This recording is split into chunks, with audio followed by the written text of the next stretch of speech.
아래는 요청하신 대로 원문 내용을 기반으로 일본 특수부대 여성대원이 한국에 친부모를 찾으러 오는 이야기로 재구성한 한국어 대본입니다.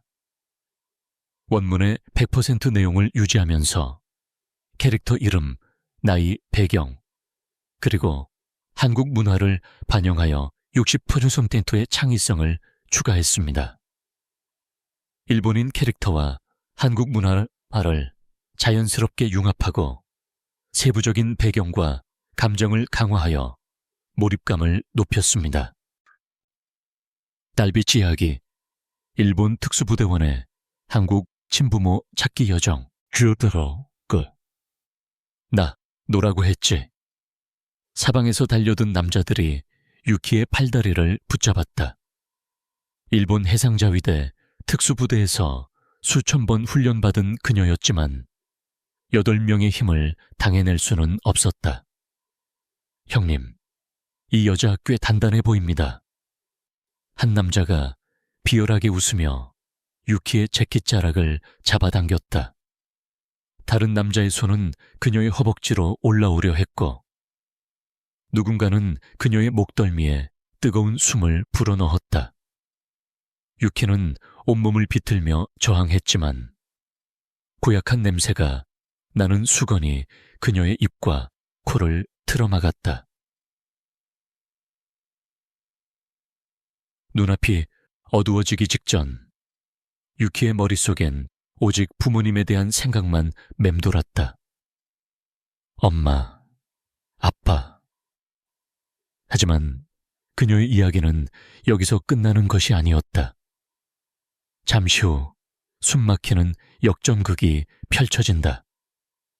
그 전에 구독과 좋아요 한번 눌러주시면 오늘 하루 행복한 순간이 찾아올 거예요.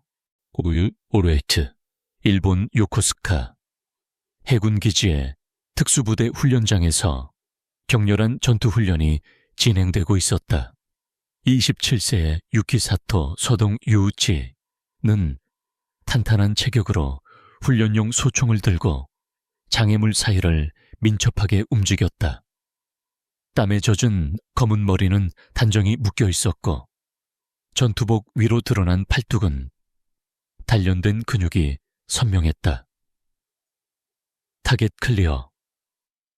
유키가 마지막 표적을 명중시키며 외쳤다. 훈련을 지켜보던 교관이 스톱워치를 확인하며 고개를 끄덕였다. 좋아, 유키. 오늘 훈련은 여기까지. 교관이 만족스러운 표정으로 말했다. 훈련이 끝난 후 유키는 샤워를 마치고 사복으로 갈아입었다. 검은 가죽 재킷과 청바지 차림의 그녀는 훈련 때와는 다른 평범한 젊은 여성의 옷이 얹고 기지 주차장에서 유키는 자신의 오토바이에 올라탔다. 4년째 복무 중인 이곳에서 그녀는 최고의 실력을 인정받는 특수부대원이었지만 마음 한구석엔 늘 채워지지 않는 공허함이 있었다. 유키는 2살 때 한국에서 일본으로 입양되었다. 요코하마에서 자란 그녀는 사랑이 넘치는 양부모 밑에서 부족함 없이 자랐다. 하지만 가끔 거울 속 자신의 얼굴에서 양부모와 다른 낯선 이목구비를 발견하며 궁금증을 느꼈다. 결국 27세가 된 유키는 양부모에게 친부모를 찾고 싶다는 마음을 털어놓았다. 유키, 내 마음을 이해해. 우리가 도와줄게. 양부모는 따뜻하게 그녀를 지지하며 한국에 있는 친부모에 대한 정보를 알아봐 주었다. 며칠 후 유키는 간단한 서류를 들고 인천행 비행기에 몸을 실었다. 인천국제공항에 도착한 유키는 입국 수속을 마치고 택시를 탔다. 서울 마포구 합정동으로 가주세요. 유키가 약간 어색한 한국어로 말했다. 일본에서 자란 그녀는 한국계 일본인 양어머니 히로미, 구왕메이. 덕분에 기본적인 한국어 회화를 할 줄 알았다. 하지만 억양은 어딘가 어색했다. 30분 후 택시는 마포의 세련된 카페 거리 근처에 멈췄다. 인터넷에서 찾은 이곳은 사람 찾기 전문 흥신소라고 광고된 곳이었다. 유키는 5층 건물로 들어가 엘리베이터를 타고 사무실 문을 열었다. 어서 오세요. 50대 초반의 남성이 활짝 웃으며 자리에서 일어났다. 키가 작고 배가 살짝 나온 그는 밝은 파란색 셔츠를 입고 있었다. 안녕하세요. 전화 드렸던 사토 유키입니다. 부모님을 찾고 싶어요. 유키가 조심스럽게 한국어로 인사했다. 아, 일본에서 오신 분이시군요. 여기 앉으세요. 최 대표가 지나치게 친절한 목소리로 말하며 고급 가죽 소파를 가리켰다. 유키가 앉자 최 대표는 그녀의 외모를 위아래로 훑어보았다. 키, 개체체. 단단한 체격, 날렵한 눈매, 그리고 일본 특유의 세련된 옷차림. 유키는 확실히 눈에 띄는 외모였다. 커피 드릴까요? 아니면 녹차? 최 대표가 물었다. 물로 주세요. 유키가 간단히 대답했다. 최 대표가 직원에게 눈짓을 보내고 다시 유키에게 시선을 돌렸다. 친부모님을 찾으시려는 거죠. 저희가 이런 일엔 전문가입니다. 최 대표가 자신만만하게 가슴을 펴며 말했다. 유키는 가방에서 정리해온 서류를 꺼냈다. 27년 전의 흑백 사진과 함께 김민수, 이수진이라는 이름이 적힌 서류였다. 이분들이 제 친부모님인 것 같아요. 부산 해운대에 살았다고 되어 있는데. 유키가 서류를 건네며 말했다. 최 대표는 서류를 꼼꼼히 살펴보더니 고개를 끄덕였다. 27년 전이면 시간이 꽤 지났네요. 하지만 걱정 마세요. 저희가 반드시 찾아드릴게요. 최 대표가 자신감 넘치는 미소를 지었다. 여기 의뢰서를 작성해 주세요. 최 대표가 서류와 펜을 내밀며 말했다. 얼마나 걸릴까요? 유키가 의뢰서를 작성하며 물었다. 일주일 정도면 결과가 나올 겁니다. 비용은 결과 나온 후에 받겠습니다. 최 대표가 서류를 받으며 대답했다. 그럼 일주일 후에 연락드릴게요. 최 대표가 미소를 지으며 말했다. 유키가 사무실을 나간 후 최 대표는 휴대폰을 들어 어딘가로 전화를 걸었다. 형님, 오늘 기가 막힌 물건이 들어왔습니다. 키도 크고 몸매도 좋고 부모도 없고. 최 대표가 비열한 웃음을 지으며 속삭였다. 제가 조만간 불러낼 테니 그때 처리하시죠. 전화기 너머에서 대답이 들리자 최 대표는 고개를 끄덕였다. 흥신소를 나온 유키는 서울 시내를 둘러보며 호텔로 향했다. 합정동에 힙한 카페와 젊은이들로 북적이는 거리를 지나며 그녀는 낯설지만 설레는 기분을 느꼈다. 일주일 후면 27년 만에 친부모를 만날 수 있다는 기대감과 함께 복잡한 감정이 밀려왔다. 비튼드 일투. 이틀 후 유키의 휴대폰이 울렸다. 홍대 거리의 한 카페에서 디저트를 먹던 유키는 급히 전화를 받았다. 여보세요, 사토 유키 씨. 최 대표입니다. 좋은 소식이 있어요. 생각보다 부모님을 빨리 찾았습니다. 최 대표의 목소리가 흥분된 듯 들렸다. 유키는 커피잔을 내려놓으며 심장이 빠르게 뛰는 것을 느꼈다. 정말요? 어디 계신가요? 지금 당장 사무실로 오세요. 자세한 이야기를 해드릴게요. 최 대표가 재촉하듯 말했다. 유키는 서둘러 카페를 나와 택시를 탔다. 27년 만에 친부모를 만난다는 생각에 가슴이 벅차 택시 안에서도 가만히 있을 수 없었다. 30분 후 유키는 흥신소 문을 열었다. 그런데 지난번과 달리 사무실은 어둡고 조용했다. 최 대표님, 유키가 불안한 목소리로 불렀다. 사무실 안쪽에서 최 대표가 나타났다. 하지만 그의 뒤로 건장한 체격의 남성 3명이 따라 나왔다. 모두 검은 양복을 입고 있었고 얼굴에는 흉터가 있는 험악한 인상이었다. 저분들은 누구세요? 유키가 본능적으로 한 발 뒤로 물러서며 물었다. 아, 이분들은 제 동업자분들이에요. 최 대표가 어색하게 웃으며 말했다. 하지만 유키는 직감적으로 위험을 감지했다. 남자들의 눈빛은 심상치 않았고 최 대표의 표정도 이전과는 달랐다. 부모님 소식은 어떻게 된 건가요? 유키가 출입구 쪽으로 천천히 움직이며 물었다. 그게 좀 복잡한 상황이라. 최 대표가 말을 더듬었다. 그 순간 가장 큰 키의 남자가 갑자기 유키를 향해 달려들었다. 잡아. 남자가 소리치며 유키의 팔을 붙잡으려 했다. 유키는 순간적으로 왼쪽으로 몸을 돌려 남자의 손을 피하고 오른발을 한 발짝 뒤로 빼 안정적인 자세를 잡았다.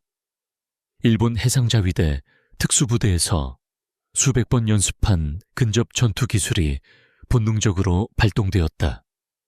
유키는 숨을 깊게 들이마시며 남자의 복부를 향해 오른손 주먹을 번개처럼 뻗었다. 명치 부위를 정확히 타격한 강력한 펀치였다. 으악! 남자가 비명을 지르며 양손으로 배를 움켜쥐고 뒤로 비틀거렸다. 그의 몸이 사무실 벽에 부딪히며 털썩 주저앉았다. 나머지 2 남자가 양쪽에서 동시에 달려들었다. 유키는 재빠르게 허리를 숙여 몸을 낮추며 왼쪽에서 달려오는 남자의 다리를 오른발로 걸어 넘어뜨렸다. 남자는 균형을 잃고 옆으로 넘어졌다. 오른쪽에서 다른 남자가 유키의 머리를 뒤에서 잡으려 했다. 유키는 그의 움직임을 감지하고 몸을 돌리며 왼쪽 주먹을 휘둘러 남자의 얼굴을 가격했다. 주먹이 콧뼈를 강타하자 피가 쏟아져 나왔다. 아! 남자가 코를 움켜쥐고 비명을 질렀다. 최 대표는 상황이 예상과 다르게 흘러가자 당황하며 떨리는 손으로 책상 밑에 빨간 비상 버튼을 연달아 눌렀다. 잠시 후 복도에서 무거운 발걸음 소리가 쿵쿵 울려왔다. 여러 명이 계단을 뛰어 올라오는 소리와 함께 사무실 문이 거칠게 열렸다. 덩치 큰 남자 8명이 일제히 사무실로 몰려들었다. 저연을 잡아. 최 대표가 뒤에서 소리쳤다. 유키는 즉시 전투 자세를 잡았다. 가장 먼저 달려든 남자의 얼굴을 향해 주먹을 날렸지만 다른 남자가 옆에서 그녀의 팔을 붙잡았다. 유키가 왼쪽 팔꿈치로 그 남자를 가격하려는 순간 또 다른 남자가 그녀의 다른 팔을 잡아당겼다. 동시에 뒤에서 2명이 유키의 양쪽 다리를 붙잡았다. 나 놓으라고. 유키가 필사적으로 몸부림쳤지만 너무 많은 손이 그녀를 붙잡고 있었다.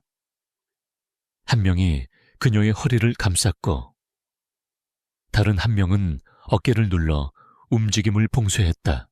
유키는 특수부대에서 배운 모든 기술을 동원해 저항했지만 8명의 남자들이 사방에서 그녀의 팔, 다리, 몸통을 각각 붙잡고 있어 더 이상 움직일 수 없었다. 이게 지금 무슨...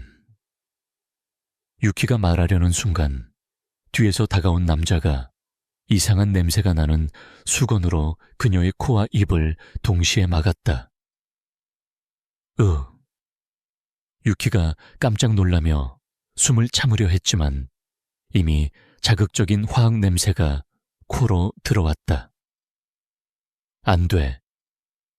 유키의 시야가 점점 흐려지기 시작했다.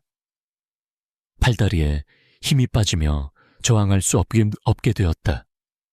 몇 초 후 유키는 완전히 의식을 잃고 팔이 축 늘어졌다.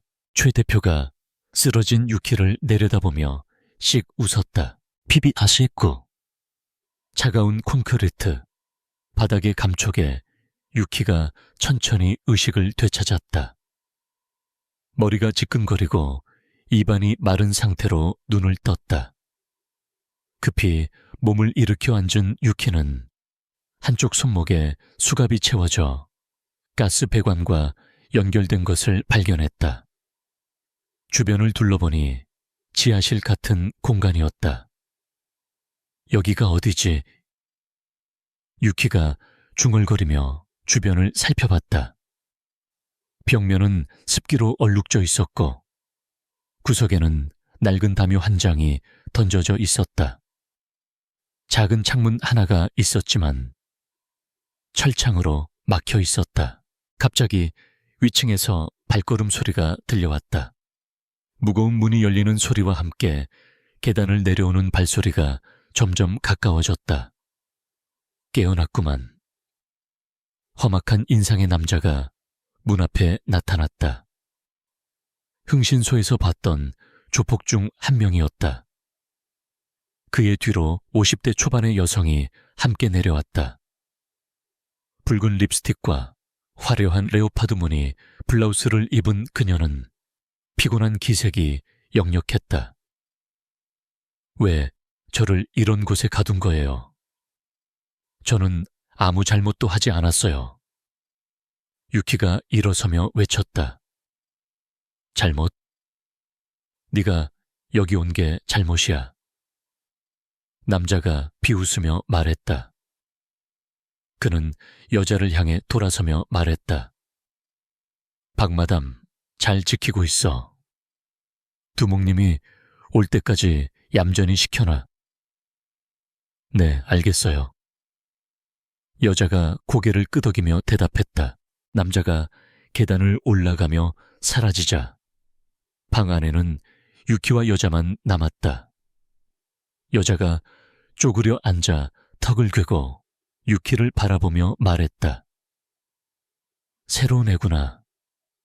넌 뭐 하다 잡혀왔니? 카드빚? 유키는 여자를 보자 희망을 품었다. 같은 여성이라면 자신의 처지를 이해해 줄지도 모른다고 생각했다. 저기요, 저 좀 도와주세요. 저는 그냥 부모님을 찾으러 한국에 온 거예요. 이런 일을 당할 줄 몰랐어요. 유키가 간절한 표정으로 말했다. 부모님을 찾으러 왔다고? 여자가 갑자기 관심을 보이며 물었다. 네, 저는 2살 때 일본으로 입양됐거든요. 저 좀 풀어주세요, 제발. 유키가 간절히 말했다. 여자는 흥미롭다는 듯 유키를 훑어보며 말했다. 멀리서도 왔네. 근데 27년 만에 사람 찾는 게 쉬운 줄 아니? 뭘 아는 게 있다고? 여자가 비아냥거리며 말했다. 그래도 이름이랑 출신은 알아냈어요.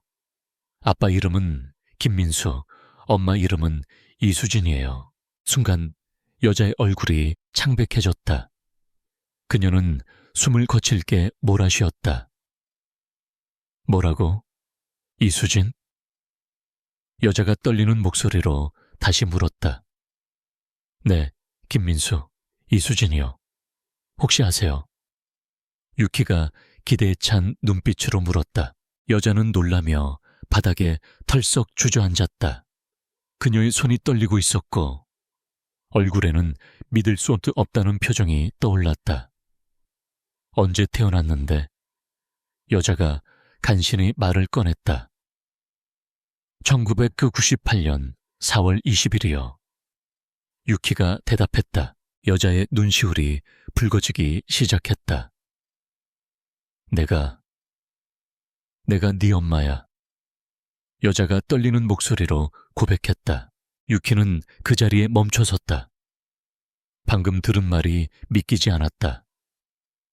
뭐라고요? 제 엄마라고요? 유키가 떨리는 목소리로 되물었다. 맞아. 내가 너를 낳은 엄마야. 이런 곳에서 만나게 되다니. 이수진이 주저앉은 채 중얼거렸다. 유키는 혼란스러운 감정에 휩싸였다. 27년간 그리워했던 친어머니를 이런 끔찍한 상황에서 만나게 되다니 믿을 수 없었다.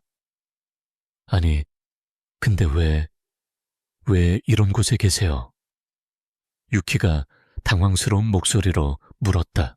이수진은 잠시 망설이더니 입을 열었다. 내 아버지 때문이야. 김민수. 그 인간이 도박에 빠져서 내 명의로 엄청난 빚을 만들었어. 이수진이 원망스러운 표정으로 말했다. 유키는 아버지에 대한 이야기를 들으며 충격을 받았다. 근데 일본에선 어떻게 살았어? 좋은 부모 만났니? 이수진이 궁금한 듯 물었다. 네, 부모님이 정말 잘해주셨어요. 부족함 없이 자랐어요. 유키가 대답했다. 이수진의 눈에 묘한 빛이 스쳤다. 그럼 경제적으로 여유가 있겠네. 이수진이 조심스럽게 물었다. 엄마, 제가 도와드릴게요. 이제 이런 일은 그만두세요. 유키가 간절히 말했다. 정말이야. 나를 도와줄 수 있어? 이수진이 갑자기 목소리가 밝아지며 물었다. 물론이죠. 그러니까 얼른 여기서 같이 나가요. 유키가 결연한 표정으로 말했다. 이수진은 잠시 생각에 잠겼다. 딸을 풀어줬다가 조직에 발각되면 보복을 당할 수도 있었다. 하지만 딸의 도움을 받아 이 지긋지긋한 생활에서 벗어날 수 있다면 더 나은 선택이라고 판단했다. 그래, 얼른 여기서 나가자. 이수진이 일어서며 말했다. 이수진은 허리춤에서 열쇠를 꺼내 유키의 수갑을 풀었다. 조용히 따라와. 이쪽에 비상구가 있어. 이수진이 속삭이며 유키의 손을 잡았다. 두 사람은 어둠 속에서 조심스럽게 계단을 올라갔다. 17년 만에 만난 모녀는 이렇게 함께 탈출길에 올랐다.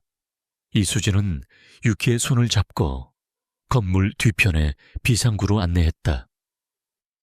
다행히 조폭들이 지키지 않는 곳이었고 두 사람은 무사히 건물을 빠져나왔다. 빨리. 여기서 멀리 가야 해. 이수진이 유키를 재촉하며 택시 정류장으로 향했다.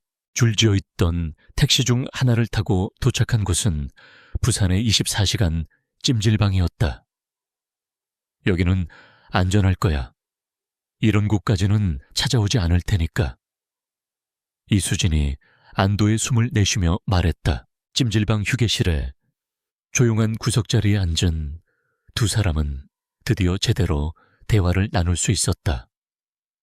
유키는 27년간 궁금했던 것들을 물어보기 시작했다. 아까 하던 이야기 좀 자세히 얘기해 주세요. 왜 그런 곳에서 일하고 계셨어요? 김민수, 그 인간이 내 명의로 빚을 졌어. 결국 사채업자들이 날 찾아와 돈을 갚으라고 협박했지.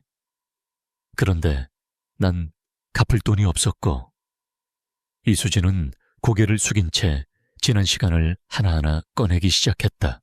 그들 밑에서 일하게 됐어. 그들 밑에서요. 무슨 일을 하셨다는 거예요? 유키가 조심스럽게 물었다. 인신매매. 나는 그놈들이 데려오는 여자애들을 관리하는 일을 했어. 빚을 갚기 위해서 어쩔 수 없이. 이수진의 목소리는 점점 작아졌고 고개는 점점 더 숙여졌다. 엄마. 유키는 믿기지 않는 현실 앞에서 숨이 막히는 듯 했다. 자신의 친어머니가 그런 일에 연루되어 있었다는 사실, 그리고 그 고통스러운 과거에서 아직 벗어나지 못했다는 사실이 그녀의 마음을 혼란과 충격 속으로 밀어넣었다. 아버지는 지금 어디 계세요? 유키가 조심스럽게 물었다. 이수진은 잠시 망설이더니 한숨을 쉬었다. 그 인간 나도 모르지. 여전히 술과 도박에 빠져 살고 있겠지 뭐. 이수진이 한숨을 섞어가며 말했다. 정말요. 분명 사진에서는 다정한 분처럼 보였는데. 유키가 의아해하며 말했다.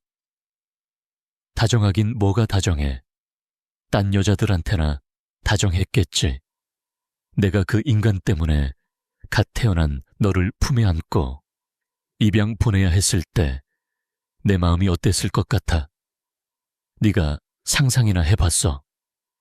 이수진이 갑자기 감정이 격앙되며 말했다. 유키는 갑작스러운 반응에 당황하며 의문스러운 표정으로 물었다. 갓 태어난 저라고요. 저는 2살 때 입양됐는데요. 이수진은 그제야 뭔가 잘못 말했음을 깨달은 듯 허둥지둥 변명했다. 맞다. 2살이었지. 내가 나이를 먹다 보니 기억이 가물가물하네. 유키는 뭔가 이상하다는 눈빛으로 그녀를 바라보며 더 물어보려 했다. 하지만 이수진이 먼저 말을 끊었다. 아니, 근데 유키야, 일본에선 어떻게 살았어? 공부는 잘했니? 유키는 잠시 멈칫하다가 담담하게 대답했다.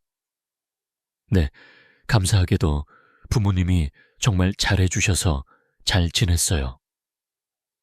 대학도 보내주시고 지금은 해상자위대 특수부대에서 복무 중이에요. 특수부대. 와, 대단하네. 돈도 꽤 많이 모았겠구나. 이수진의 눈이 번뜩였다. 네, 꽤 모은 편이에요. 요코함에 계신 부모님도 부유하세요. 유키가 자랑스럽게 웃으며 말했다. 이수진은 속으로 환호성을 질렀다. 자신의 미래, 호화로운 삶의 모습이 선명하게 그려졌다. 엄마, 이제 그 일은 그만두세요. 제가 도와드릴게요. 유키가 이수진의 손을 잡으며 말했다. 정말? 이수진의 입가에 미소가 번졌다. 네, 그럼요. 저랑 같이 일본에 가서 살아요. 거기선 그런 일 안 하셔도 돼요. 유키가 순진하게 말했다. 이수진은 속으로 웃었다. 그리고 그 인신매매 조직은 경찰에 신고해서 완전히 끝내버려야 해요. 유키가 단호하게 말했다. 그래, 내 말이 맞아. 확실히 끝내야지. 유키는 감정이 복받친 듯 조용히 이수진을 안았다. 엄마, 그동안 고생 많으셨어요. 유키가 이수진을 껴안으며 말했다. 이수진도 유키를 안아주었지만 그녀의 마음속에는 딸을 만난 기쁨보다 일본에서 돈을 펑펑 쓰며 살 수 있다는 기대감이 더 컸다. 다음 날 오전 이수진의 제보로 경찰이 인신매매 조직의 아지트를 급습했다. 최 대표를 비롯한 조직원들이 모두 현장에서 체포되었고 감금실에서는 다른 피해자들도 구조되었다. 경찰서에서 조사를 받던 유키와 이수진 앞에 기자들이 몰려들었다.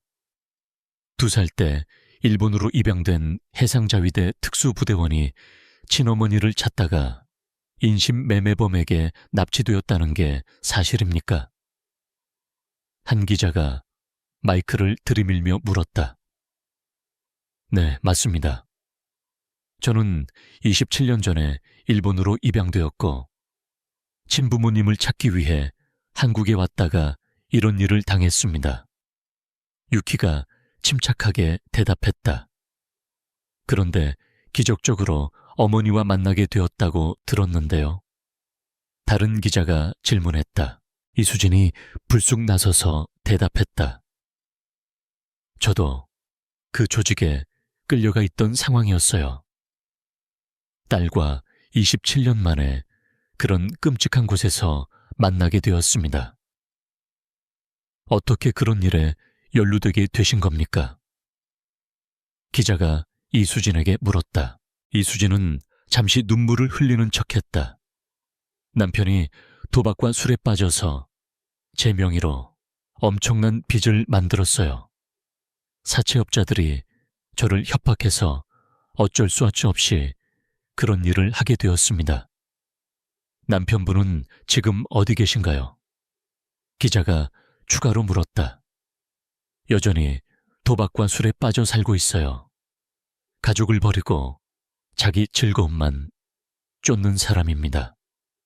이수진이 원망스러운 표정으로 말했다. 그날 저녁 이 사건은 뉴스 헤드라인을 장식했다. 이수진은 뉴스를 보며 만족스러운 표정을 지었다. 자신의 계획이 순조롭게 진행되고 있었다. 같은 시각 부산 사상구의 낡은 여인숙에서 50대 후반의 박재훈이 뉴스를 보고 있었다.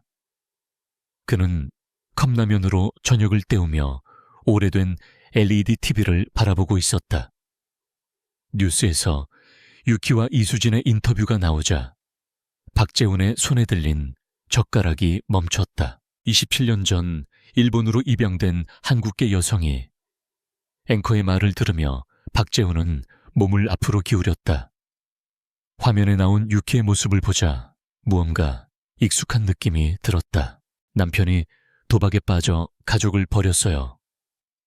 혼자서는 아이를 키울 수 없어서 눈물을 머금고 입양을 보냈습니다. 이수진의 인터뷰가 나오자 박재훈은 컵라면을 바닥에 떨어뜨렸다. 이 나쁜 여자가. 박재훈이 TV를 향해 소리쳤다. 그의 얼굴은 분노로 일그러졌고 주먹을 불끈 쥐었다. 민수 형을 이렇게 모함하다니. 이런 뻔뻔한. 박재훈은 김민수와 20년간 원양어선을 함께 탔던 동료였다. 그는 김민수가 어떤 사람인지 그리고 이수진이 얼마나 교활한 여자였는지 누구보다 잘 알고 있었다. 박재훈은 일어나 TV 앞으로 다가갔다. 뉴스가 다른 소식으로 넘어가자 그는 TV를 껐다. 방 안이 갑자기 조용해졌지만 그의 마음은 격한 감정으로 들끓고 있었다. 박재훈은 책상 서랍을 열어 오래된 사진 몇 장을 꺼냈다. 15년 전 원양거선에서 찍은 김민수와의 사진이었다. 형, 이렇게 당할 순 없어. 박재훈이 사진을 들여다보며 중얼거렸다. 그는 뉴스를 다시 찾아보고 유키에 대한 정보를 수집했다. 저 애가 진짜 민수 형 딸이라면 진실을 알려줘야 해. 박재훈은 결심을 굳혔다. 김민수의 명예를 되찾기 위해서라도 행동해야 한다고 생각했다. 그날 밤 늦게까지 박재훈은 유키를 찾는 방법을 연구했다. 다음 날 아침 박재훈은 부산역 근처의 호텔 로비에서 뉴스에서 본 여성을 발견했다. 혹시 사토 유키 씨 맞습니까? 박재훈이 조심스럽게 다가가며 물었다. 유키는 낯선 남자를 경계하며 한 발 뒤로 물러섰다. 누구세요? 유키가 한국어로 물었다. 제 이름은 박재훈입니다. 당신 아버지 김민수 씨와 20년간 함께 일한 동료입니다. 박재훈이 정중하게 말했다. 유키의 표정이 변했다. 아버지의 동료라는 말에 관심을 보였지만 동시에 경계심도 들었다. 아버지 동료요. 무슨 일로 저를 찾으신 거죠? 유키가 경계하며 물었다. 어제 뉴스를 봤습니다. 당신 어머니가 거짓말을 하고 있어요. 박재훈이 단도직입적으로 말했다. 교짓말이라뇨. 유키가 놀라며 물었다. 민수 형은 그런 사람이 아닙니다. 오히려 이수진이. 박재훈이 진지한 표정으로 말했다. 유키는 혼란스러워졌다. 어머니의 말과 정반대되는 이야기였다. 제가 그 말을 어떻게 믿죠? 유키가 의심스러운 표정으로 물었다. 박재훈은 주머니에서 낡은 지갑을 꺼내 오래된 사진 한 장을 내밀었다. 15년 전 원양어선에서 박재훈과 김민수가 함께 찍은 사진이었다. 이 사진 보세요. 박재훈이 사진을 가리키며 말했다. 사진 속 김민수는 지금보다 훨씬 젊었지만 이미 고생의 흔적이 얼굴에 배어 있었다. 당신 아버지는 지금 부산역 근처에서 노숙하고 계십니다. 박재훈이 안타까운 표정으로 말했다. 노숙이요? 유키가 충격을 받으며 물었다. 네, 가서 직접 만나보세요. 그러면 누가 진실을 말하는지 알 수 있을 겁니다. 박재훈이 종이에 부산역 근처 위치를 적어주며 말했다. 이 쪽지 들고 가시면 찾을 수 있을 거예요. 키가 크고 허리가 약간 굽은 분이에요. 유키는 쪽지를 받아들고 망설였다. 어머니의 말과 이 사람의 말 중 무엇이 진실인지 알 수 없었다. 왜 저에게 이런 말씀을 하시는 거죠? 유키가 물었다. 당신 아버지는 제 은인입니다. 제가 힘들 때 도와주셨어요. 이제 제가 도울 차례입니다. 박재훈이 진심 어린 목소리로 말했다. 유키는 박재훈이 준 쪽지를 들고 부산역에 도착했다. 역광장은 출퇴근하는 사람들과 여행객들로 북적였지만 구석진 곳에는 노숙자들이 하나둘 자리를 잡고 있었다. 유키는 박재훈이 말한 특징을 떠올리며 주변을 둘러보았다. 키가 크고 허리가 약간 굽은 남성, 60대 초반. 한참을 찾아다니던 유키는 역 근처의 지하도에서 잠들어 있는 남성을 발견했다. 낡은 작업복을 입고 있었고 얼굴은 더러워져 있었지만 박재훈이 보여준 사진과 닮은 점이 있었다. 유키는 조심스럽게 그에게 다가갔다. 가까이 가자 오랫동안 씻지 못한 냄새가 났다. 아저씨, 혹시 김민수 씨인가요? 유키가 작은 목소리로 불렀다. 남성이 천천히 눈을 뜨더니 초점이 맞지 않는 눈으로 유키를 바라봤다. 누구세요? 김민수가 힘이 없는 목소리로 물었다. 유키는 가슴이 뛰는 것을 느꼈다. 27년간 궁금했던 친아버지를 드디어 찾았다는 실감이 들었다. 저 유키예요. 유키가 떨리는 목소리로 말하기 시작했다. 김민수는 갑자기 정신이 번쩍 든 듯 몸을 일으켜 앉았다. 그의 흐릿했던 눈에 놀라움과 믿을 수 없다는 표정이 떠올랐다. 뭐라고요? 김민수가 더듬거리며 물었다. 아빠, 딸 유키라고요. 2살 때 일본으로 입양 간 유키가 말을 끝내기도 전에 김민수의 눈에서 눈물이 흘러내렸다. 유키야, 정말 우리 유키가 맞냐?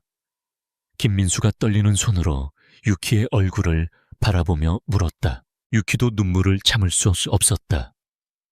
비록 초라한 모습이었지만 이 사람이 자신의 친아버지라는 확신이 들었다.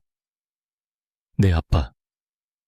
유키가 눈물을 흘리며 대답했다. 김민수는 자리에서 일어나려 했지만 몸에 힘이 없고 감정이 복받쳐 비틀거렸다. 유키가 재빨리 아버지를 부축했다. 정말 내 딸이야. 김민수가 유키의 어깨를 잡고 다시 한번 확인했다. 네, 아버지, 저예요. 유키가 고개를 끄덕이며 말했다. 김민수는 갑자기 무너져 내리듯 앉으면서 손으로 얼굴을 가렸다. 미안하다. 정말 미안하다, 유키야. 김민수가 흐느끼며 말했다. 주변 사람들이 호기심 어린 시선으로 바라보기 시작했다. 유키는 아버지의 팔을 잡고 일으켜 세웠다. 아빠, 다른 곳으로 가서 얘기해요. 유키가 말했다. 두 사람은 근처의 24시간 카페로 향했다. 카페 구석자리에 앉은 김민수는 유키를 계속 바라보았다.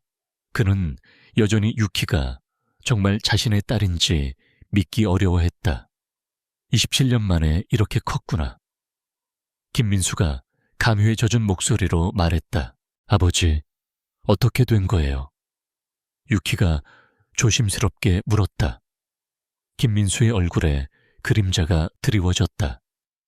나는 딸을 버린 나쁜 아버지야. 만날 자격도 없어. 김민수가 고개를 숙이며 말했다. 대체 어쩌다 이렇게 되신 거예요? 어머니랑 박재훈 아저씨한테 이야기는 들었어요. 근데 유키의 말을 끊고 김민수가 물었다. 어머니, 이수진을 만났다고? 네, 며칠 전에 만났어요. 아버지가 도박과 술 때문에. 유키가 말하자 김민수의 표정이 어두워졌다. 그 사람이 그렇게 말했니? 김민수가 조심스럽게 물었다. 김민수는 커피잔을 조심스레 입에 가져갔다. 한 모금을 넘기고 나서야 깊은 한숨이 흘러나왔다. 그의 거친 손끝은 여전히 미세하게 떨리고 있었고 유키를 바라보는 눈빛에는 말로 설명할 수 없는 복잡한 감정이 담겨 있었다. 침묵이 너무 길어 답답함을 느낀 유키는 결국 먼저 말을 꺼냈다. 아빠, 도대체 어떻게 된 거냐고요? 저 너무 혼란스러워요. 그제야 김민수가 천천히 입을 열었다. 유키야, 사실 그의 목소리가 떨리기 시작한 순간 그의 기억은 29년 전으로 되돌아갔다. 29년 전 부산 해운대의 작은 어촌마을. 젊은 김민수는 출항을 앞두고 있었다. 임신한 아내 이수진의 불러온 배를 쓰다듬으며 다정한 미소를 지었다. 아빠, 금방 올게. 우리 유키 조금만 기다려. 김민수가 이수진의 배에 대고 다정하게 말했다. 조심히 다녀와. 이수진이 남편의 손을 잡으며 미소를 지었다. 참치잡이, 원양어선이 태평양 먼 바다로 떠나는 모습이 보였다. 김민수는 갑판에서 점점 작아지는 해운대 항구를 바라보며 손을 흔들었다. 3개월 후 고된 항해를 마치고 돌아온 김민수는 부두에서 배를 내리자마자 집으로 달려갔다. 아내와 갓 태어났을 아이를 만나고 싶은 마음에 발걸음이 빨라졌다. 골목길을 달려 도착한 집 앞에서 김민수는 이상한 광경을 목격했다. 집 문이 활짝 열려 있었다. 수진아. 김민수가 조심스럽게 문을 밀고 들어섰다. 그 순간 그는 할 말을 잃었다. 가구는 쓰러져 있었고 물건들은 바닥에 나뒹굴고 있었다. 그간 모아놓은 돈과 집 문서까지 몽땅 사라져 있었다. 수진아, 수진아. 김민수가 불안한 마음에 집 안을 뒤져봤지만 아무도 없었다. 아내도 아기도 보이지 않았다. 그때였다. 민수 씨, 아이고, 이제 오셨구려. 놀란 김민수가 고개를 돌리자 옆집 할머니가 품에 아기를 안은 채 허겁지겁 다가오고 있었다.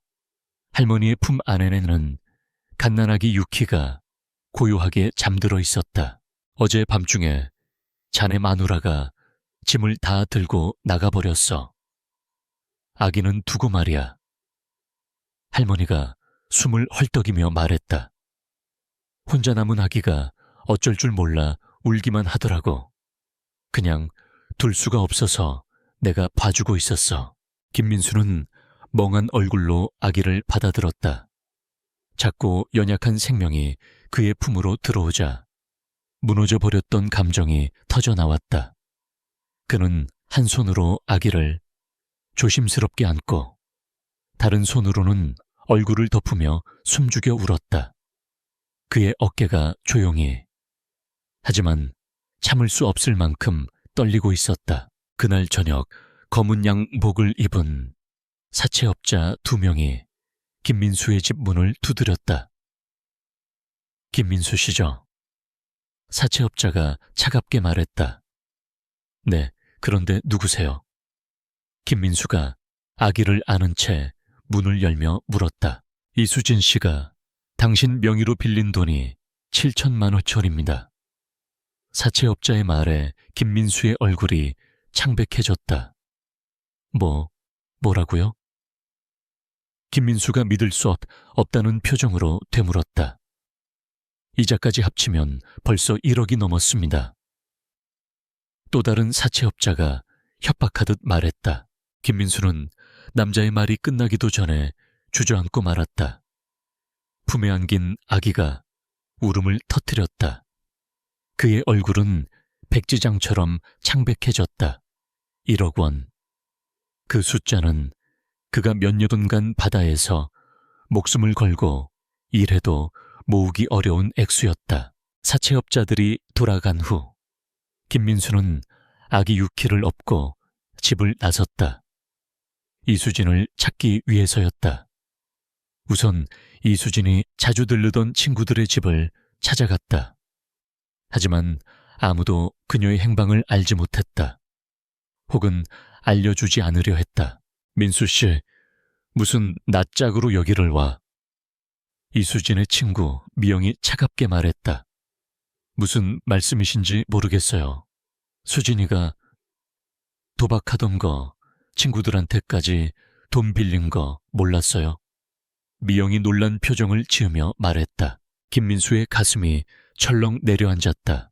아내가 친구들에게까지 돈을 빌렸다는 사실을 처음 알게 된 순간이었다. 그는 부산 곳곳에 도박장을 찾아다니기 시작했다. 하지만 이수진의 흔적은 어디에서도 찾을 수 없었다. 혹시 이 여자 못 보셨나요? 제 아내인데.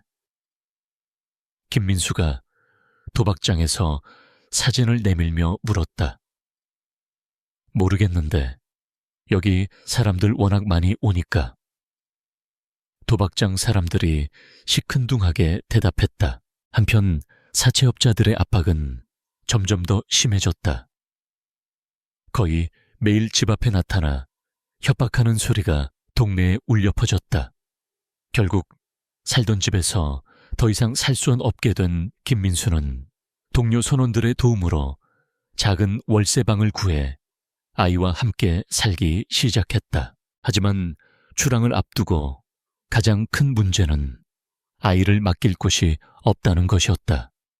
이웃 할머니가 김민수의 사정을 듣고 다가왔다. 아이는 내가 봐줄게. 할머니가 유키를 바라보며 말했다. 정말 감사합니다. 김민수가 깊이 고개를 숙이며 인사했다.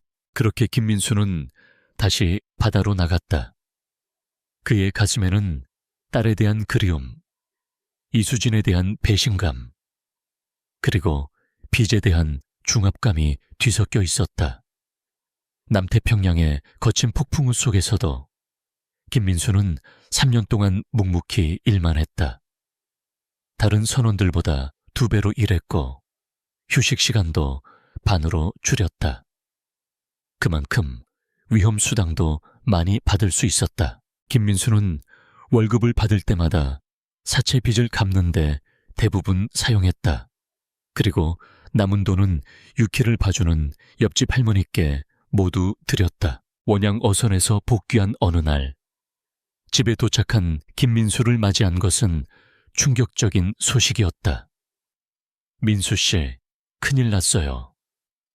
이웃 아주머니가 달려왔다. 옆집 할머니가 갑자기 쓰러져서 병원에 입원하셨어요. 그런데 그게 다가 아니에요. 아주머니의 얼굴이 창백해졌다. 유키는요? 우리 딸은 괜찮아요. 아이는 괜찮아요. 하지만 수진 씨가 다녀갔어요. 할머니가 병원에 있는 사이에 아주머니가 한숨을 내쉬며 이어 말했다. 수진 씨가 집에 뭐 가져갈 게 없는지 다녀간 것 같아요. 애 볼 자신 없으면 고아원에 보내라는 말만 남기고 다시 사라졌다고 해요. 김민수는 그 자리에 주저앉고 말았다. 이수진이 그토록 냉혹한 말을 했다는 것이 믿기지 않았다. 해가 갈수록 상황은 더 어려워졌다. 사채업자들의 협박은 폭력적으로 변했고 이자율은 터무니없이 높아졌다. 장기간 바다에 나갈 때마다 아이를 맡기는 것도 점점 더 어려워졌다. 어느 날 밤 김민수는 잠든 유키를 바라보며 고민에 빠졌다. 딸을 어떻게든 보살피기 위한 마지막 선택으로 해외 입양을 고려하기 시작한 것이다. 유키야, 아빠가 너를 꼭 지켜주고 싶은데. 김민수가 딸의 머리를 쓰다듬으며 중얼거렸다. 그의 눈에서는 이미 눈물이 흘러내리고 있었다. 어느 날 사채업자들이 평소보다 더 크게 협박하는 소리가 들려왔다. 돈 안 갚으면 딸년 데려간다. 이자만 4천만 원인데 언제까지 버틸 거야? 그 소리를 들은 2살 유키가 김민수에게 다가와 작은 목소리로 물었다. 아빠, 저 아저씨들은 왜 매일 와요? 우리가 나쁜 짓 했어요. 김민수가 딸을 꼭 안으며 대답했다. 아니야, 우리는 나쁜 짓 안 했어. 하지만 그의 목소리는 떨리고 있었다. 더 이상 버틸 수 없다는 것을 스스로도 알고 있었기 때문이다. 며칠 후 김민수는 입양기관을 찾았다. 상담실에서 담당자가 서류를 보며 설명했다. 일본에 계신 부부는 경제적으로 안정되어 있고 교육 환경도 우수합니다. 상담원이 친절하게 말했다. 김민수가 떨리는 목소리로 물었다. 제 딸이 정말 좋은 가정에서 잘 지낼 수 있을까요? 제가 못해준 것들을. 그의 눈에서 눈물이 흘러내렸다. 걱정하지 마세요.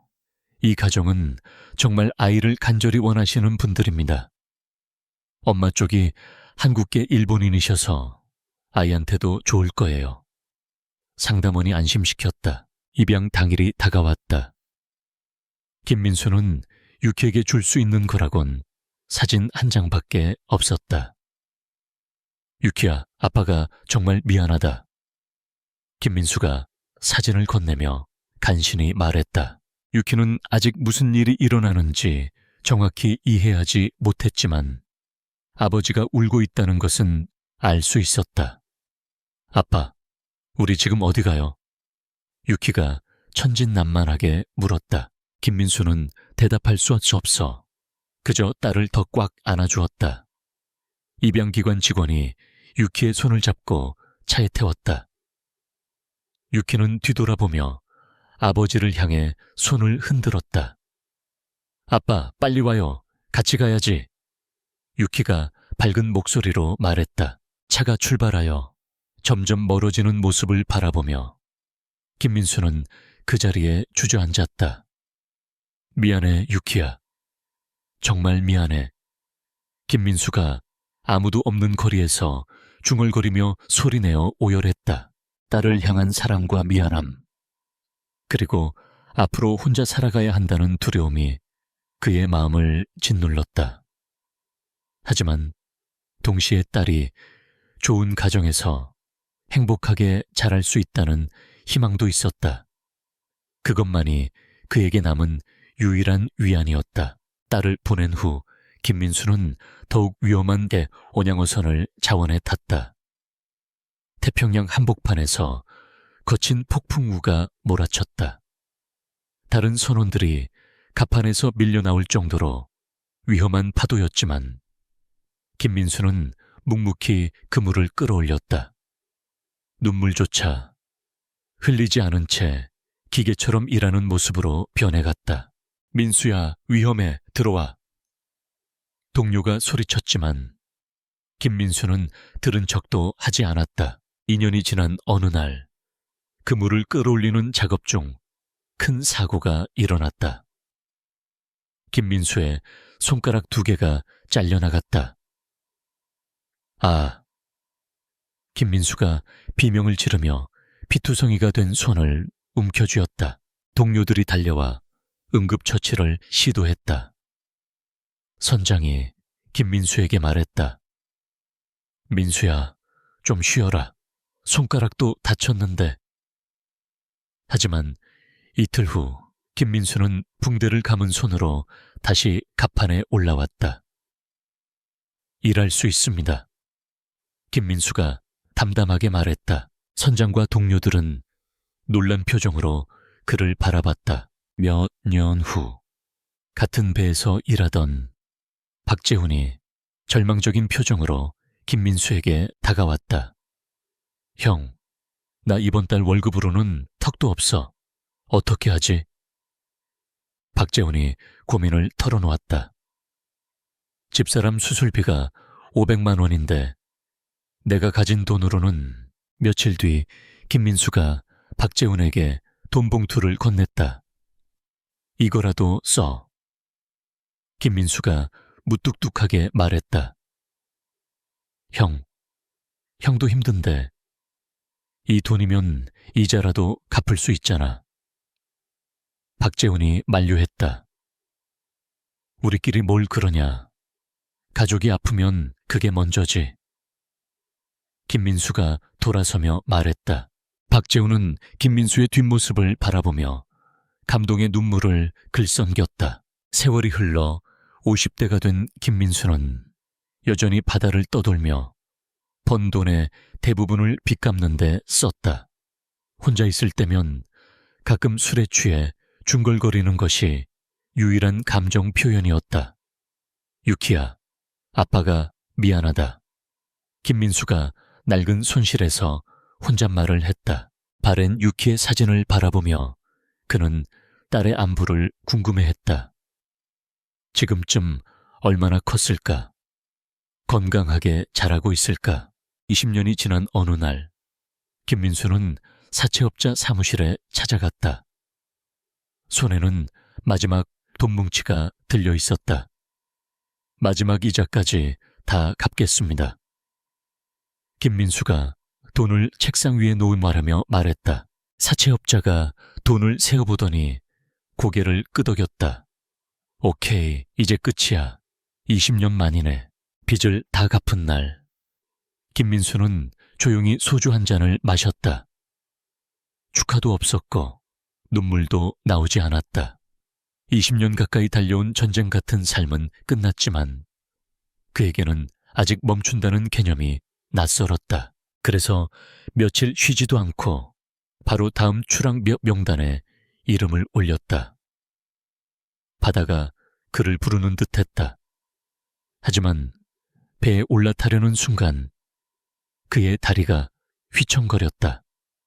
수십 년간의 고된 노동으로 몸이 완전히 망가져 있었다. 결국 배를 타지 못하고 혼자 바다를 바라보는 김민수의 표정에는 안도감 대신 공허함만 가득했다. 이제 뭘 위해 살지? 김민수가 허탈한 목소리로 중얼거렸다. 20년간 딸을 위해, 빚을 갚기 위해 살아왔는데 이제는 목적이 사라져버린 상태였다. 몸도 마음도 망가진 채 어디로 가야 할지 모르는 상황이 되었다. 몸이 아파 더 이상 배를 탈 수 없게 된 김민수는 부산을 떠나 서울로 올라왔다. 작은 고시원에서 생활하며 일용직 노동자로 일하기 시작했다. 하지만 손가락이 잘리고 몸이 성치 않은 김민수를 고용하는 곳은 많지 않았다. 어느 건설 현장만 차서 젊은 현장 감독이 김민수에게 말했다. 아저씨, 몸이 안 좋으시면 다른 일 알아보세요. 조금만 더 일하게 해주세요. 김민수가 간청했지만 소용없었다. 어렵게 구한 일용직에서도 김민수는 항상 무시당했다. 나이가 많고 몸이 불편한 그를 다른 일꾼들은 귀찮아했다. 저 영감 때문에 작업 속도가 느려져. 손가락도 없는 사람이 무슨 일을 하려고. 그는 점점 일을 구하기 어려워졌고 고시원비를 내는 것도 힘들어졌다. 어느 추운 겨울날 고시원 주인이 김민수의 방문을 두드렸다. 아저씨, 이번 달 방세 또 밀렸어요. 조금만 기다려주세요. 내일 일자리가 있어서. 김민수가 간청했지만 고시원 주인은 냉정했다. 이미 한 달 밀렸잖아요. 짐 싸서 나가세요. 그날 밤 김민수는 처음으로 거리에서 밤을 보내게 되었다. 차가운 바닥에 신문지를 깔고 누워있는 그의 모습은 처량했다. 그날부터 김민수는 부산역 근처에서 노숙자가 되었다. 그러던 어느 날 박재훈이 김민수를 찾아 부산으로 내려왔다. 마지막 연락은 고시원에서 쫓겨난다는 짧은 메시지뿐이었고 그 후로는 소식이 끊겼다. 박재훈은 부산역 일대를 헤매며 그를 수소문했고 마침내 사람들 사이에 앉아있는 김민수를 발견했다. 형, 여기 있었구나. 박재훈이 다가가며 반가워했다. 김민수는 고개도 들지 않은 채 멍하니 앞만 바라보고 있었다. 형, 내가 도와줄게. 부산에 내려와. 박재훈이 간절히 말했다. 김민수는 아무 대답도 하지 않았다. 마치 박재훈의 말이 들리지 않는 것처럼 공허한 눈빛으로 허공을 바라보고 있었다. 형, 말 좀 해봐. 나야, 재훈이야. 박재훈이 김민수의 어깨를 흔들었다. 이제 뭘 위해 살아야 하는지 모르겠어. 김민수가 힘없는 목소리로 중얼거렸다. 딸도 보내버렸고 빚도 다 갚았고 이제 정말 아무것도 남지 않았어. 형, 그래도 살아야지. 박재훈이 위로했다. 아니야, 그럴 이유도 없어. 박재훈은 더 이상 무슨 말을 해야 할지 몰랐다. 그 후로도 몇 번이나 설득해 보았지만 소용없었다. 삶의 모든 의미를 잃어버린 김민수를 보며 눈물을 글썽이며 발걸음을 돌려야 했다. 그렇게 김민수는 모든 사람들과의 관계를 단절했다. 유일한 위안은 지갑 속에 바랜 유키의 사진 한 장뿐이었다. 그 사진을 보며 딸이 일본에서 잘 지내고 있기를 바라는 것이 그의 일과였다. 어느 비가 쏟아지던 날 김민수가 비를 피하려 했지만 지갑이 완전히 젖어버렸다. 급하게 지갑을 열어본 그는 절망했다. 27년간 소중히 간직해온 유키의 사진이 비에 젖어 흐려져 얼굴을 알아볼 수 없게 되어 있었다. 안 돼. 김민수가 훼손된 사진을 떨리는 손으로 들여다봤다. 딸의 얼굴이 번져 형체를 알아볼 수 없었다. 그에게 남은 마지막 희망마저 사라진 순간이었다. 유키야, 미안해. 아빠가 너 얼굴도 제대로 지켜주지 못했구나. 김민수가 훼손된 사진을 가슴에 안고 완전히 삶의 의지를 잃었다. 그렇게 나는 5년 동안 노숙자로 살았단다. 김민수의 목소리가 잦아들었다. 유키는 더 이상 말을 잇지 못했다. 동시에 그녀는 깊은 혼란에 빠졌다. 어머니 이수진이 들려준 이야기와 아버지 김민수의 이야기가 정반대였기 때문이다. 엄마는 완전히 다른 이야기를 했어요. 유키가 조심스럽게 말했다. 이수진이 뭐라고 했니? 김민수가 물었다. 유키는 이수진에게 들었던 모든 말을 그대로 전했다. 김민수는 잠시 말이 없었다. 27년 만에 만난 딸이 자신을 어떻게 생각하고 있는지 알게 된 순간이었다. 유키야, 누구 말이 진실인지 모르겠지? 김민수가 이해한다는 듯 말했다. 네, 솔직히 잘 모르겠어요. 유키가 혼란스러워하며 대답했다. 유키는 아버지의 모습을 자세히 살펴봤다. 도박에 빠져 노숙자로 살고 있을 수도 있으니 어머니의 말이 맞는 것 같기도 했다. 하지만 동시에 아버지의 눈빛에서는 진실함이 느껴졌다. 아빠, 제가 좀 생각해 볼 시간이 필요할 것 같아요. 유키가 일어서며 말했다. 그래, 천천히 생각해봐. 아빠는 어디 가지 않을 테니까. 김민수가 유키를 바라보며 말했다.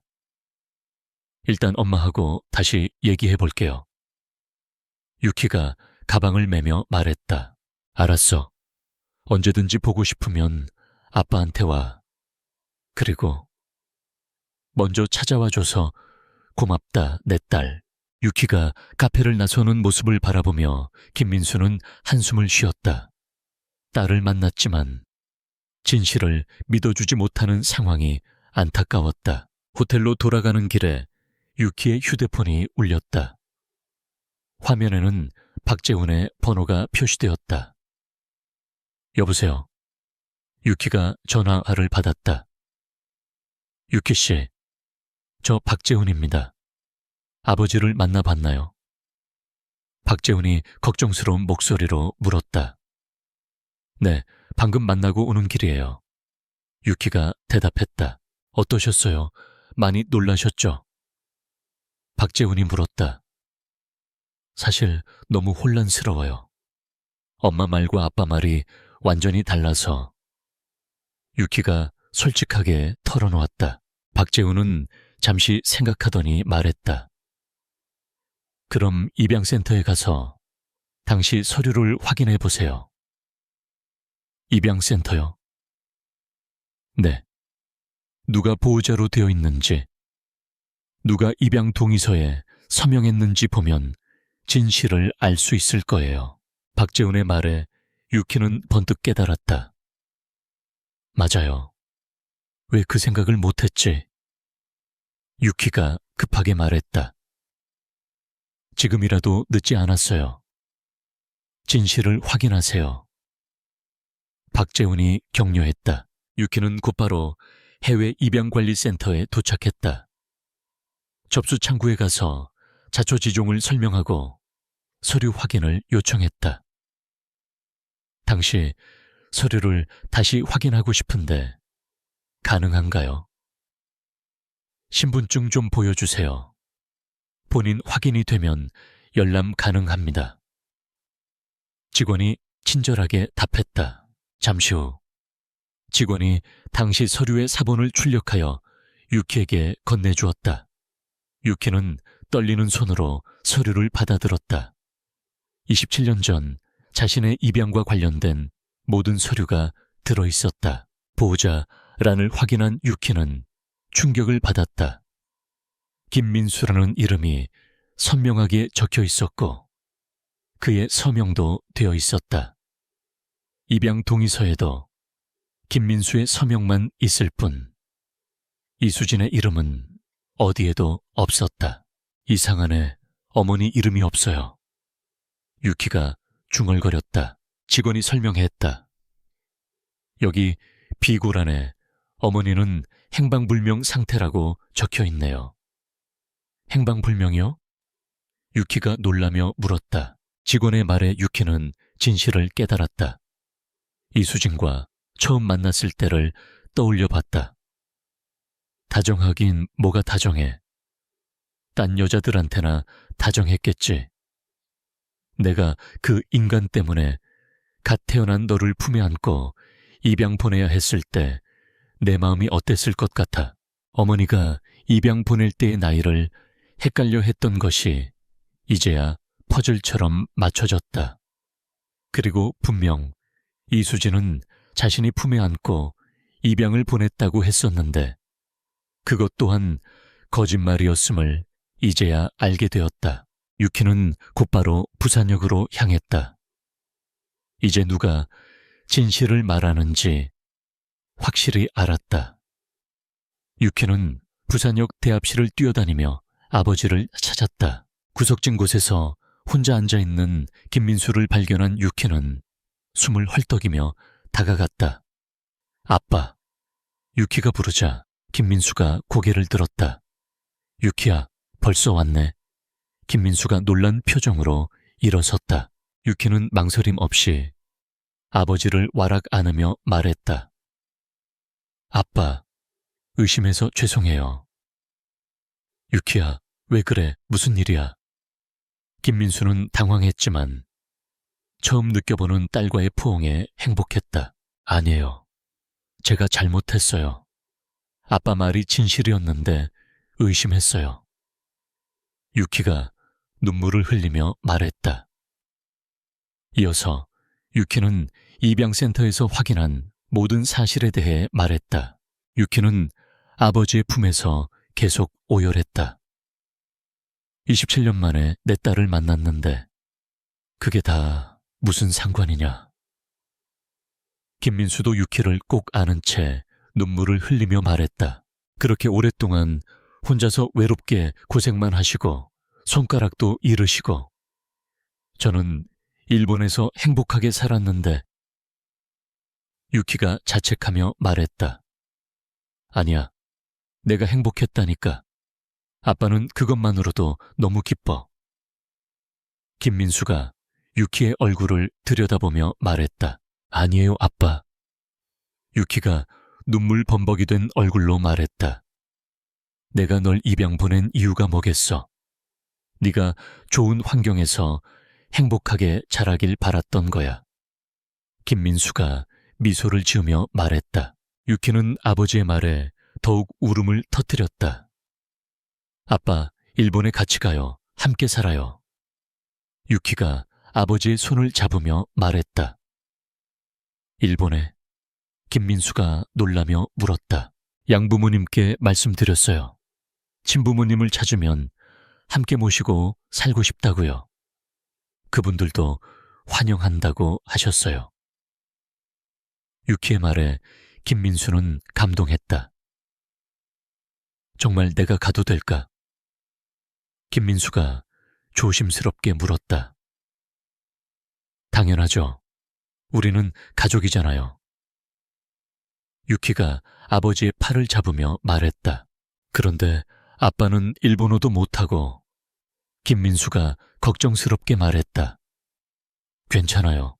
양고모니가 한국계 일본인이셔서 한국말도 할 수 있어요. 유키가 안심시켰다. 김민수는 꿈같은 이야기라고 생각했다. 우리 딸, 정말 고맙구나. 김민수가 딸을 다시 한번 꼭 안으며 말했다. 두 사람은 부산역 한복판에서 27년 만에 진정한 재회를 나누었다. 유키는 아버지와의 재회를 마치고 이수진을 찾아가기로 결심했다. 거짓말로 자신을 속이고 아버지를 모함한 것에 대해 따져 묻고 싶었다. 이수진이 머물고 있다고 했던 주소를 찾아간 유키는 부산 사상구의 낡은 다세대 주택 앞에 도착했다. 하지만 집 앞에는 이미 경찰차 2대가 서 있었다. 무슨 일이지? 유키가 중얼거리며 집에 다가갔다. 그때 집에서 경찰관 2명이 이수진을 양팔로 붙잡고 나왔다. 이수진의 손목에는 수갑이 채워져 있었다. 나요. 왜 저를 잡는 거예요? 이수진이 발버둥치며 소리쳤다. 유키가 경찰관에게 다가가 물었다. 무슨 일이에요? 인신매매 혐의로 구속영장이 발부되었습니다. 경찰관이 설명했다. 이수진 씨가 단순히 피해자가 아니라 조직에 적극적으로 가담했다는 증거가 발견되었어요. 다른 경찰관이 덧붙였다.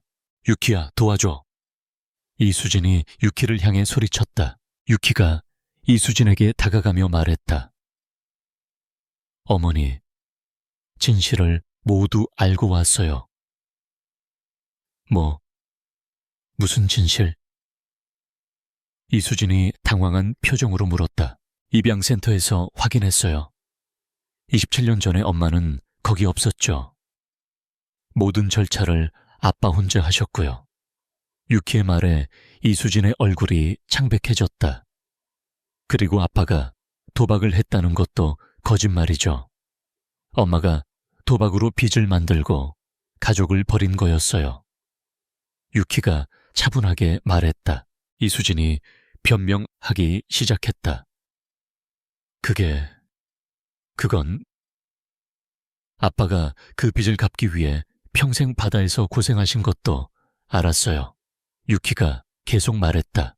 이수진은 더 이상 변명할 수 없었다. 모든 거짓말이 들통난 상황이었다. 이수진이 갑자기 소리를 지르며 반발했다. 김민수가 돈도 못 벌어와서 내가 그런 거 아니야. 엄마, 유키가 실망한 표정으로 이수진을 바라봤다. 혼자 애를 키우는 게 얼마나 힘든지 알아. 그래서 나간 거야. 이수진이 터무니없는 변명을 계속했다. 그런데 왜 아빠를 나쁜 사람으로 만들었어요? 왜 말도 안 되는 거짓말을 했냐고요? 유키가 물었다. 거짓말이 아니야. 나는 진짜 억울하다고. 이수진이 억지를 부렸다. 나도 일본에 데려가. 나도 호화로운 생활 한번 해보자고. 이수진의 본심이 드러났다. 유키는 이제 이수진의 진짜 모습을 완전히 알게 되었다. 딸에 대한 모성애가 아니라 돈에 대한 욕심뿐이었다. 엄마는 정말 제 엄마가 맞나요? 유키가 실망스러운 목소리로 물었다. 당연하지. 널 낳은 사람이 나야. 이수진이 소리쳤다. 경찰관이 이수진을 경찰차에 태우려 했다. 유키야, 내가 너를 구해줬잖아. 그런데 어떻게 날 버려? 이수진이 마지막까지 자신만 생각하며 소리쳤다. 유키는 이수진의 모습을 보며 깊은 실망감을 느꼈다. 27년간 그리워